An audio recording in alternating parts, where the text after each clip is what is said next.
Welcome to your darkest fears, where nightmares begin. Story 1. Easter Grass. Part 1. The Basket. The basket came from a yard sale. One of those last-minute, sun-bleached suburban Saturday setups where strangers paw through cardboard boxes of memories for loose change. It sat half-hidden under a table littered with chipped mugs and beanie babies that hadn't known affection in 20 years. Plastic-wrapped, slightly warped from heat, the Easter basket was a pale lavender with fake daisy decals and a handle braided with worn ribbon.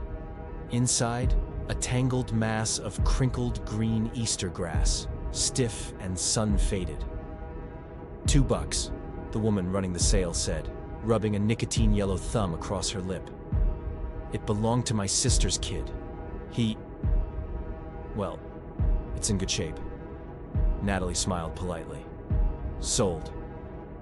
She wasn't in a position to be picky, not when rent was late, groceries were low, and her daughter Lila's first Easter in their new home was just 2 days away.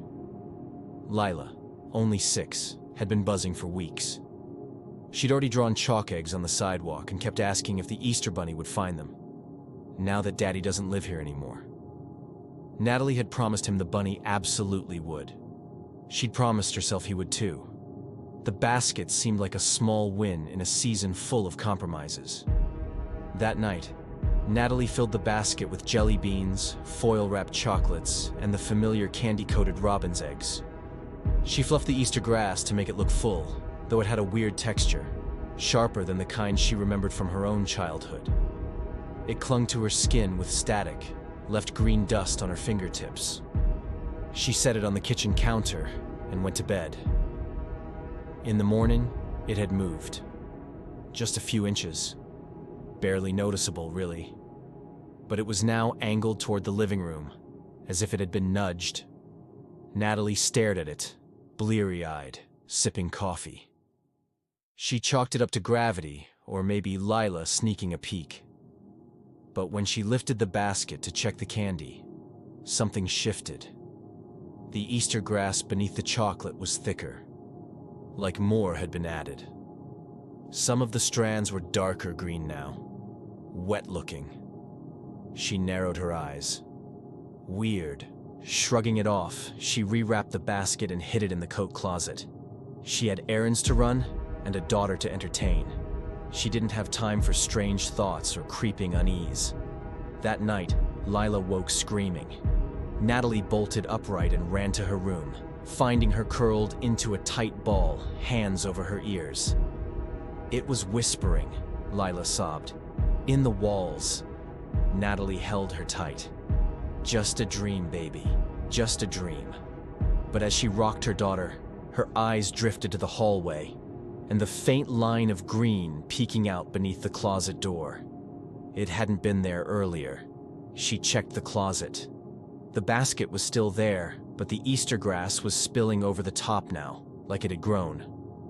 Dozens of fine green threads coiled around the candies like vines. Some had crawled down the sides, clutching at the edges of the plastic. She touched one. It twitched under her finger. Natalie jerked her hand back, heart stuttering. "Nope," she whispered. "No way." She dumped the basket out in the sink, turned on the garbage disposal, and fed the Easter grass in handfuls into the grinding metal teeth. The plastic squealed and spat flecks of green up into the steel basin, but eventually it was gone. She wiped her hands on a dish towel, breathing hard. No more weirdness. No more whispering. Just candy. Just Easter. Just a tired single mom doing her best. In the morning, the basket was full again. Easter grass. Part 2. It grows. Natalie dropped the basket when she saw it. It hit the floor with a hollow thump, candy scattering across the tile like little colorful marbles. The Easter grass pulsed, actually pulsed, before settling still again. She backed away, breath catching in her throat. "No," she whispered. "I threw you away." She hadn't just thrown it away. She'd obliterated it. watched it twist through the garbage disposal in pale green ribbons. And yet, here it was again. Full, fluffed, unbothered. A cheerful bed of shredded plastic with impossible life behind it. Natalie grabbed the trash can, jammed the entire basket inside, and took it straight to the curb. No second chances. That evening, Lila seemed off. She sat at the kitchen table, her dinner untouched, staring at the wall with wide, unblinking eyes. Natalie nudged her plate closer. "You okay, honey?" Lila nodded slowly. Then, in a whisper, "He said the grass likes it here." Natalie froze. "Who said that?" Lila tilted her head. "The voice in the walls. He's not bad. He just wants to come out." Natalie knelt beside her, gently turning her daughter's face. Her skin looked pale, clammy, like she hadn't slept. "Sweetheart, were you playing with the basket?" "Number the basket's in the house now." Natalie's mouth went dry. "I threw it out." Lila blinked. "But it wants to be inside." That night, Natalie woke to a faint shh.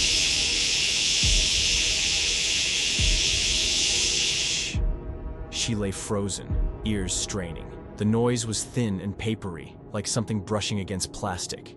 She slowly sat up and looked toward her bedroom door. Green tendrils of grass curled under the threshold. She screamed. It took every ounce of courage she had to open the door, baseball bat in hand. The hallway was dim, silent, but strands of Easter grass trailed down the walls like veins, threading up the baseboards, stretching across the ceiling. In the flickering light, they almost shimmered. Natalie followed them. They led to the closet. She opened it. The basket sat upright on the floor, impossibly whole. The grass inside writhed gently, as if stirred by breath. And nestled in the middle, like some terrible yolk, was an egg. It wasn't a candy egg. It looked organic, yellowed and veined, its shell slick with a thin film of moisture. It throbbed faintly with a pulse that mirrored her own. Natalie stumbled back, slamming the door and barricading it with a chair. She didn't sleep.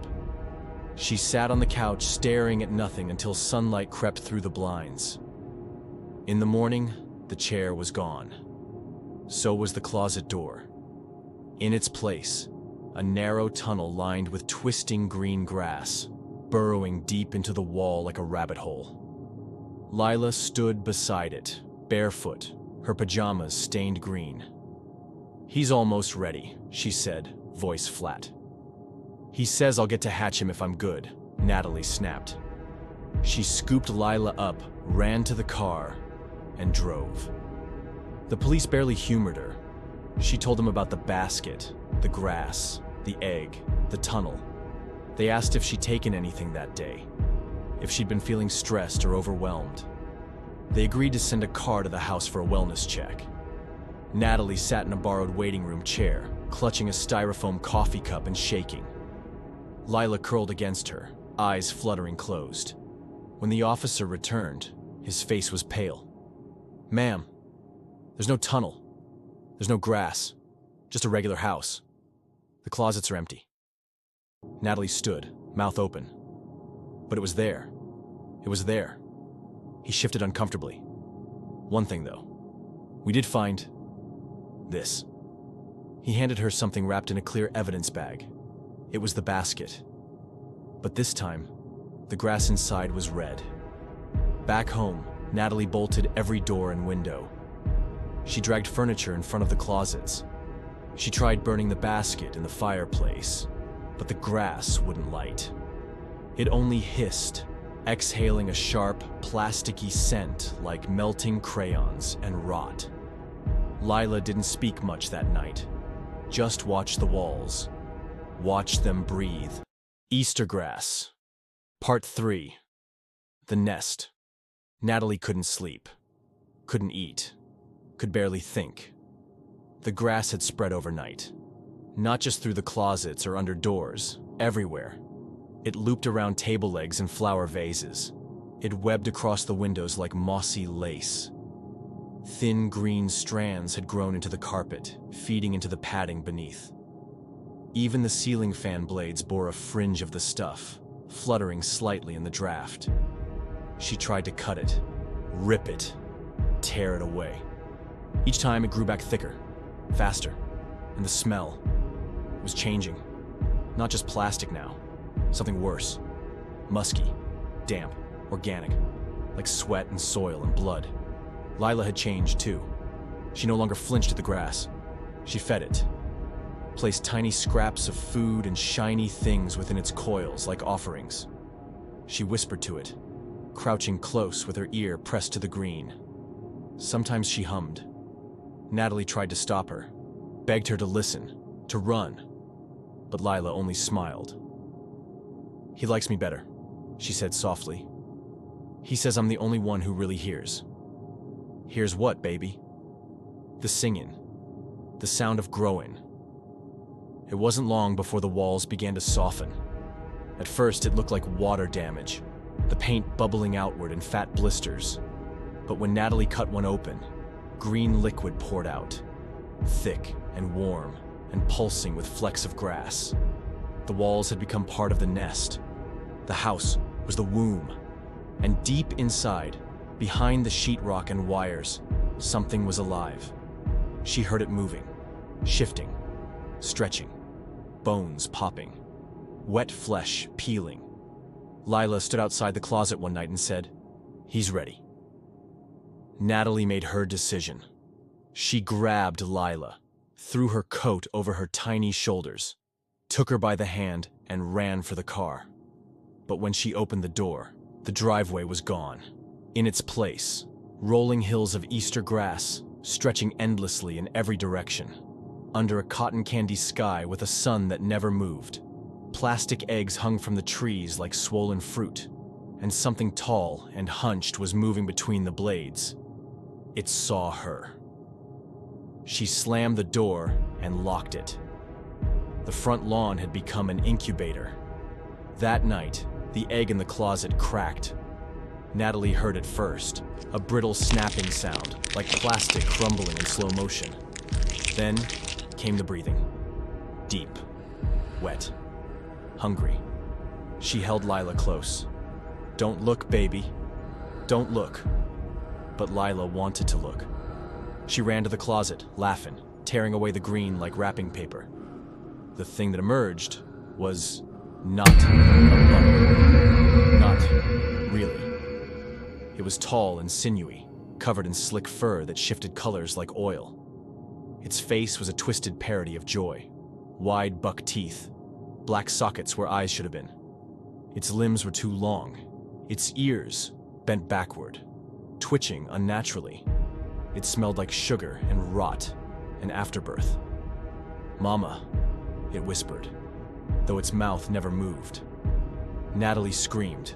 It stepped toward her, silent and graceful, the Easter grass parting for it like worshippers bowing to a god. Its long fingers brushed her cheek, felt like strands of seaweed pulled from a drain.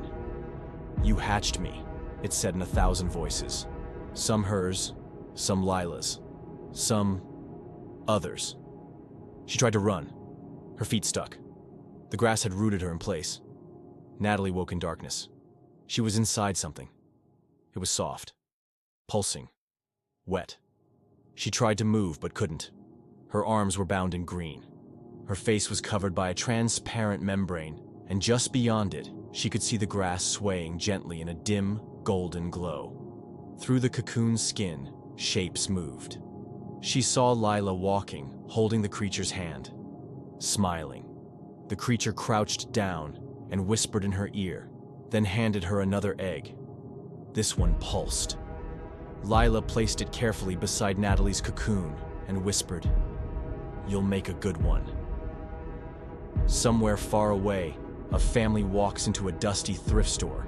They pass over the old mugs, the chipped toys, the outdated VHS tapes. One of them pauses at a lavender Easter basket sitting alone on a shelf.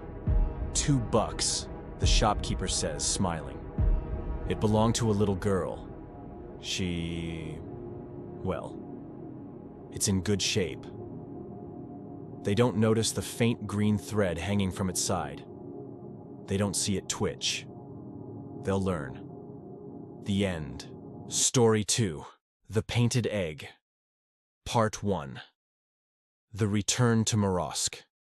The village of Morosk smelled like pine needles and wet stone. A place caught between centuries, still clinging to oil lamps, thatched roofs, and a dialect no one in the city bothered to translate. Nestled in the Carpathians, it was the kind of town you don't find on modern maps, only on faded letters from long-dead relatives. Marina hadn't been back since she was 8, not since her mother left, and never looked back. But after her mother's funeral, after the lawyer handed her the deed to an empty house she barely remembered, Marina felt a strange pull, a whisper in her blood. Come home. The house had rotted in silence. Its shutters hung loose. Ivy had claimed the stone walls like a patient lover. Inside, dust coated everything, save for the kitchen table, where a single object lay, a painted egg. Its colors had faded, but the design was clear. Crimson swirls, interlocking triangles, and what looked like tiny black eyes dotting the pattern like spores. Marina frowned. She didn't remember this. She picked it up. The shell felt warm. The next morning, the villagers came. All of them old. All of them silent. They stood in a loose semicircle at the gate, dressed in hand-woven shawls and earth-colored coats, faces etched like bark. An elderly woman stepped forward. "Your blood returns to us," she said. "You must paint." What? The Festival of Shells. It begins with the bloodline. The craft cannot be broken. Before Marina could protest, another woman shoved a bundle into her arms. Brushes, dyes, and a dozen blank eggs nestled in straw. "You will paint your story," she said. "And then your truth," said another. They left without waiting for a response. That night, Marina sat at the kitchen table, staring at the eggs. A storm rolled over the mountains. Wind howled through the cracks. And, somewhere in the woods, she swore she heard singing. She dipped a brush into the dye. The first egg came easily. She painted her childhood. The mother who ran. The father who drank. The apartment in the city. The loneliness. The second egg was harder. It came out darker. Reds and blacks. She didn't know why she added the tiny eye shapes, but they felt right. When she finished, she was shaking. She looked at her hands. Green specks stained her skin. She hadn't used green. She had dreamed of the egg cracking. Not the one she painted, but the old one, the one left on the table. It split down the center, leaking black yolk across the floor. From inside, it crawled something thin, spindly, and smiling. It whispered, "The truth is almost out." The next day, a child appeared at her gate. No one had mentioned there were children in Morosk. The girl had white hair, wide eyes, and a mouth, too small for her face. She held out a painted egg. The design matched Marina's second one exactly. "Miss," the girl said, "your truth is spreading." Then she laughed and ran into the trees. Marina painted 3 more that night. One showed a forest, one showed a bleeding rabbit, and one showed a face she didn't recognize, but instinctively hated. She finished the last egg at 2 a.m. The next morning, there were 3 children at her gate. Each held one of her painted eggs. Each had the same eyes. The old woman returned. "You're unlocking the old paints," she whispered. "Your mother sealed them. But you're stronger. Why are the kids carrying my designs?" The woman smiled. "Because you're painting them into the world." The Painted Egg Part 2. The Blood in the Dye. The children followed Marina now. Not all the time, not openly, but she'd see them, peeking from behind hedges, perched atop old stone walls, half hidden in fog. Each held one of her eggs. They never blinked. The worst part? She was starting to recognize their faces. They looked like sketches from her dreams. People she'd never met, but somehow created. People from the eggs. Every night, Marina told herself she wouldn't paint again. And every night, she did. Her hands moved without her, each stroke a compulsion. And the eggs, they bled. Not metaphorically. Red dye seeped from the shells as she painted. It dripped onto the table, the floor, her skin. She'd wake with it dried in her nails like clotted scabs. She burned one. It screamed. The villagers stopped knocking. Now, they only watched. Marina tried leaving the house. The road she'd driven up had vanished. In its place, a dense wall of trees, woven together by vines she hadn't seen before. Green and slick, like they'd been birthed, not grown. She ran anyway. She made it half a mile before the trees bent toward her, forming a tunnel. At the end of that tunnel, the little white-haired girl, holding an egg, smiling. Marina turned back. That night, she found the hatch. A section of the floorboards in the living room had cracked open, revealing stairs that hadn't been there before. A smell rose from below. Sulfur, rust, and something sweet. She descended. The basement was lined with shelves, hundreds of painted eggs, stacked like relics, each one different, each one vibrating faintly. On the far wall, a mural, ancient, flaking. It showed a woman at a table, painting eggs with her own blood. Around her, children danced. Behind them, in the forest, something watched. A name was scratched beneath it, in red.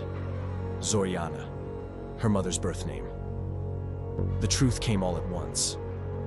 The Festival of Shells wasn't a celebration. It was a containment. The women of Marina's bloodline were egg witches, Barvnitsi, able to pull truths, beings, and memories from a place called the Beneath, and bind them into eggs with blood and pigment. The villagers feared them, used them, needed them, because the creatures of the Beneath didn't stay sealed forever.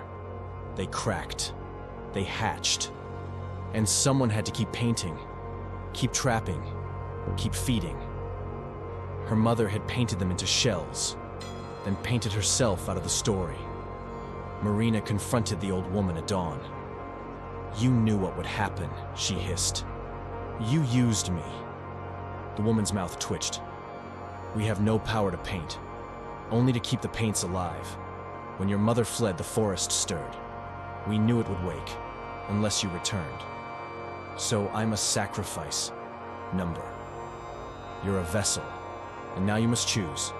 Paint, and keep them sleeping, or stop, and let them wake."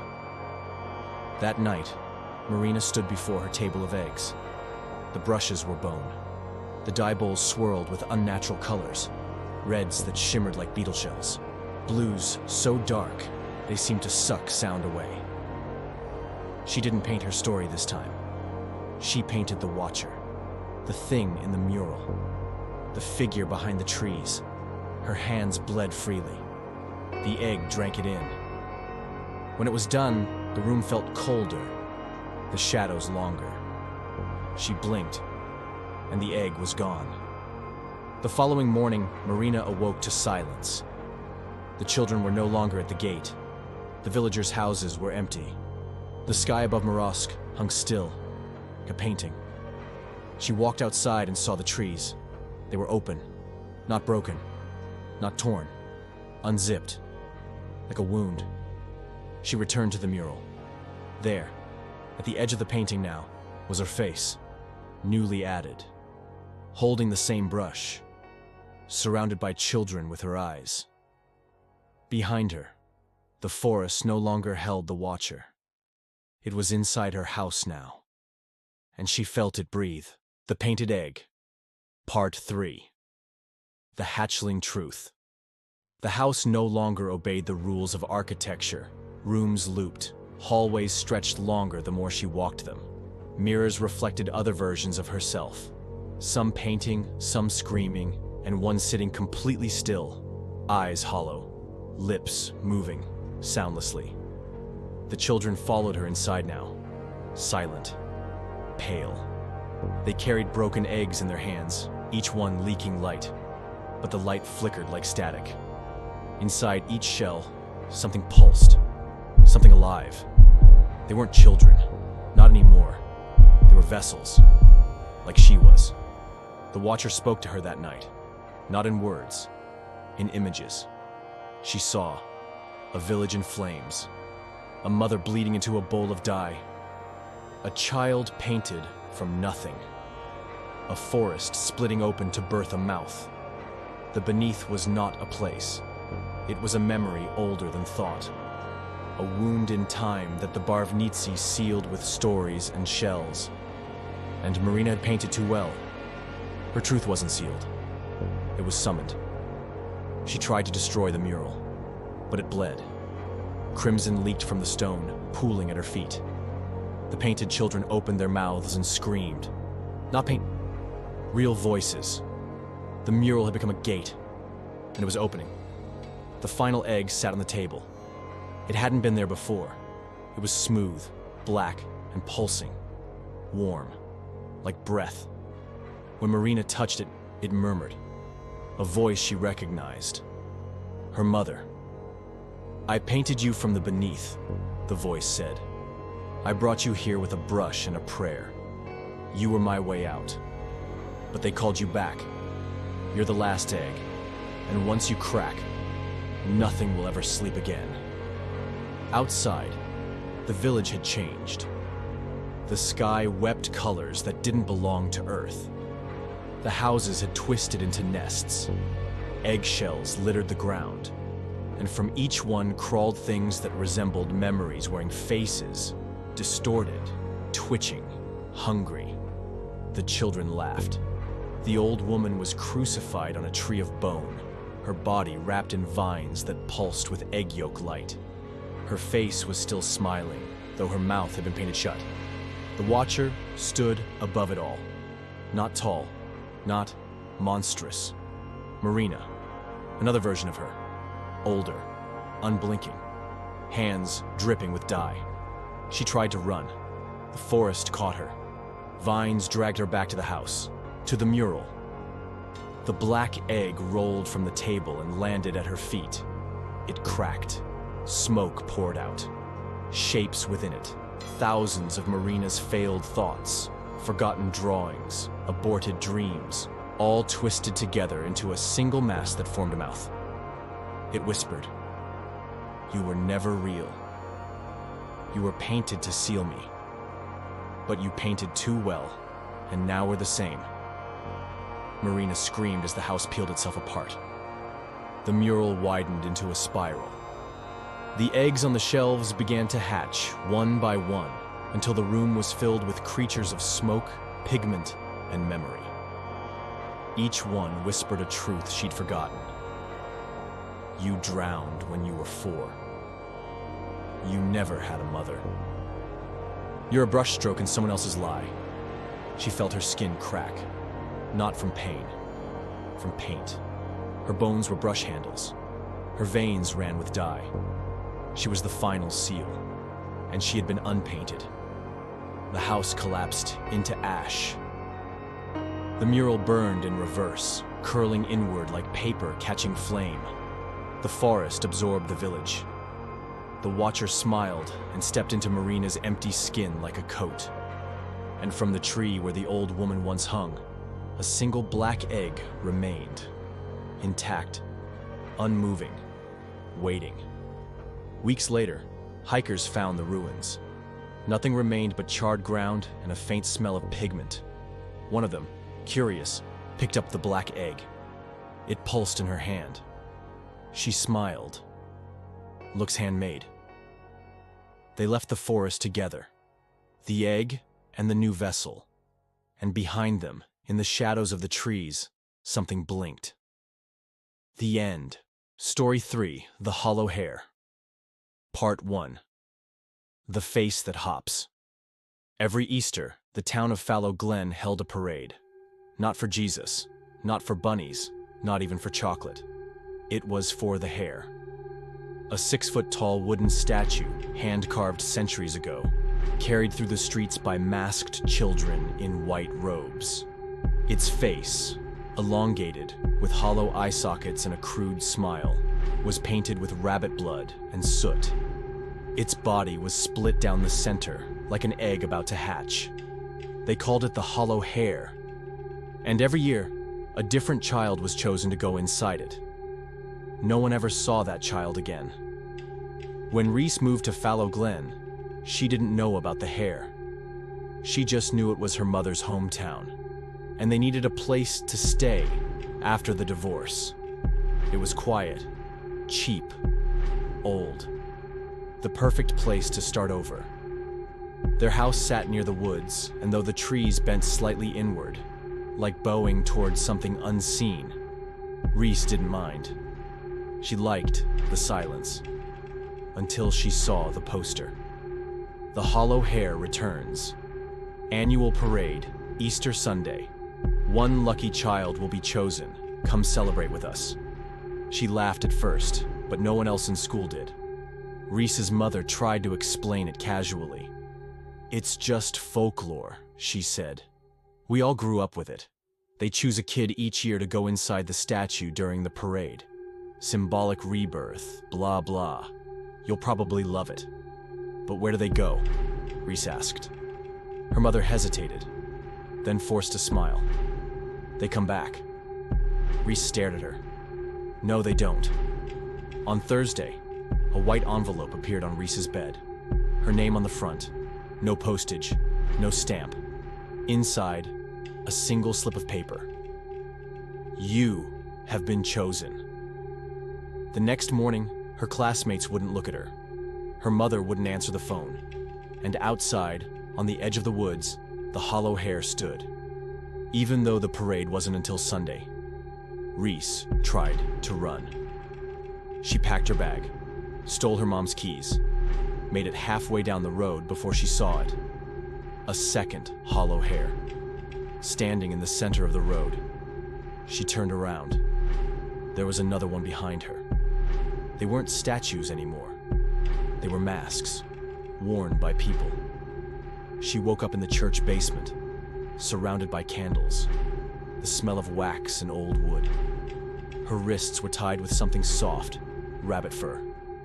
Across from her, a priest knelt, not in prayer, in front of an open wooden shell, carved like a rabbit, lined with sharp ridges on the inside. The Hollow Hair. "Why me?" Reese whispered. The priest looked up. His eyes were blank. "You're not you," he said. "You're what the hair wants." Then he smiled, and everything went dark. The Hollow Hair, Part 2. What the wood remembers. It was not like being inside a costume. The inside of the Hollow Hair was alive. Reese couldn't move. Her arms were pinned, her legs bent unnaturally. Splinters pressed into her back and thighs. With every breath, the interior shifted, tightened, like it was inhaling her. The wood creaked softly. But it wasn't from pressure. It was whispering. Another layer. Another voice. Another memory. She screamed. The mouth of the statue didn't move, but its ears twitched. Outside, the parade had begun. She saw through the eye holes. Children in robes danced around her. The townsfolk sang. Her mother walked at the front of the procession, her expression carefully blank. In her hand, she carried a lantern made of bones. No one looked at the hair directly. They all bowed instead. And when they passed the church, the ground beneath the Hollow Hair opened. They lowered her into a hole. No stairs, no ladder. Just a smooth tunnel of stone and moss, old as the hills. At the bottom, a cavern lined with eggs. Not real ones. Not chicken eggs. Not even painted ones like in Morosk. These were made of bark and skin, wrapped tight with white hair and stitched with bone needles. Each one trembled slightly. Some were crying. They placed her hollow hair shell into a niche in the stone. Others stood nearby. Dozens. All lined up in a circular formation like some wooden parliament. A voice echoed in her ears. Not from outside, but from the wood itself. We do not bury children. We preserve them. Each year, one joins the whisper. Each year, the hair grows smarter. And then, it showed her. Visions. The very first hollow hair, hand-carved in 1682 from the heartwood of a bleeding ash found deep in the forest. A tree that had never grown leaves, but always dripped red. The carver was blind. But the thing inside the tree guided his hands. They thought it was a fertility idol. Until the first chosen child climbed inside. And the statue closed itself. It was never about tradition. It was a feeding, a collection. Each year, a child's essence was absorbed. Not dead, not alive, just imprinted. And over centuries, the hollow hair became more than a statue. It became a hive of stolen consciousness, and Reese had been added. But something went wrong. Reese was awake. Too awake. She wasn't fading like the others. Her mind fought back, shoved into the wood, but not dissolving. Not like the last one, or the one before that. "You don't belong," the hair hissed inside her. "You were not born here. Your memories are louder." Reese screamed, a sound that vibrated the other statues, and something inside them screamed back. In the cavern, one of the older hollow hair statues began to shake. Another fell over, split down the middle. Then another. The eggs began to break. But what crawled out of them wasn't human. It was memory given shape. Fragments of the children, unformed, flickering, faces warped like melted wax. They wept as they moved, crying the names they'd forgotten, and the real hollow hair, the one Reese inhabited, began to splinter. Outside, the town felt it. The ground trembled. Roots burst from the soil. The parade froze. Mothers screamed. Fathers ran. The priest dropped to his knees. No, not this year. And then he burst into bark, split by invisible claws. His body fell in shavings. Reese pushed. Mentally. Spiritually. Whatever it took. And the hollow hair cracked open from within. She stepped out, bleeding from the eyes, her skin marked with deep wooden grain. Her mouth didn't move, but when she spoke, the trees outside answered. "I remember them all," she whispered, "and they remember me." The Hollow Hair, Part 3. The town that was swallowed. Reese stood in the middle of the cavern. The hollow hair statue behind her, split in two like a broken chrysalis. Her body was barely human now. Skin carved with grooves, sap like blood pulsing beneath. But her mind was sharp, clear, and full. "They're still here," she whispered. "All of them." She could feel the other children inside her, some recent, some ancient, echoes preserved in splinters. Not dead, not quite, just trapped. But now they were awake, and they were angry. The cavern groaned. Wooden statues toppled. Eggs split wide. Smoke and voice and memory poured out like spores. The children, the fragments of them, began to rebuild. Some found limbs in broken dolls. Others formed from roots and shadows. They didn't look human anymore, but they remembered who had stolen them. The town of Fallow Glen stood oblivious above. At the church, townsfolk prepared the feast. Blood pies, sugared marrow. Easter traditions, they called it. The mayor gave a speech. This year, as every year, we give thanks for our continued fertility, for our crops, our children, our peace. Applause. Then the ground cracked. Roots exploded from beneath the church steps. They weren't roots anymore. They were fingers. wooden, twisted, bark-wrapped and clawed. From the soil rose the children, not just the ones from this year, but from all years. Centuries of memory given form. They didn't walk. They crawled. They flowed. They creaked. And in the center of them, Reese. Not leading them, made from them. A walking monument of every child the town had hollowed.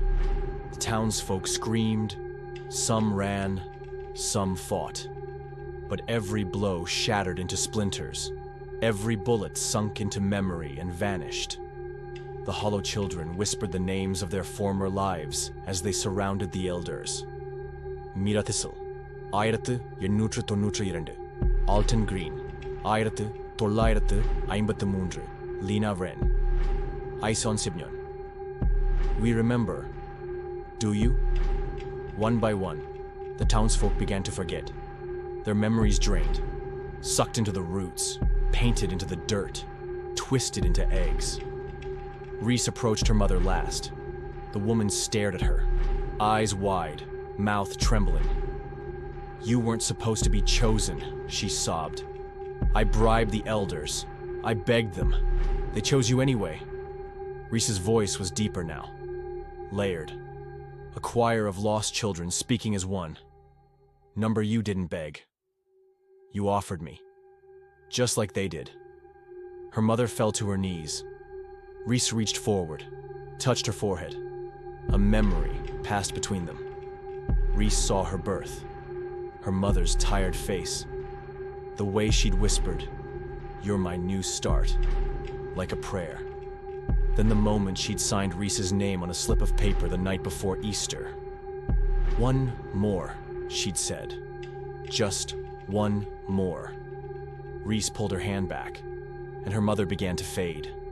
Not physically, but from the memory of the town. No one would ever say her name again.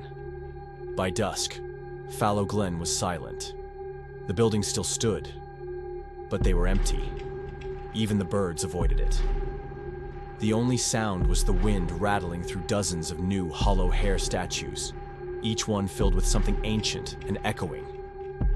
Reese stood in the woods, waiting, not for help, but for the next visitor.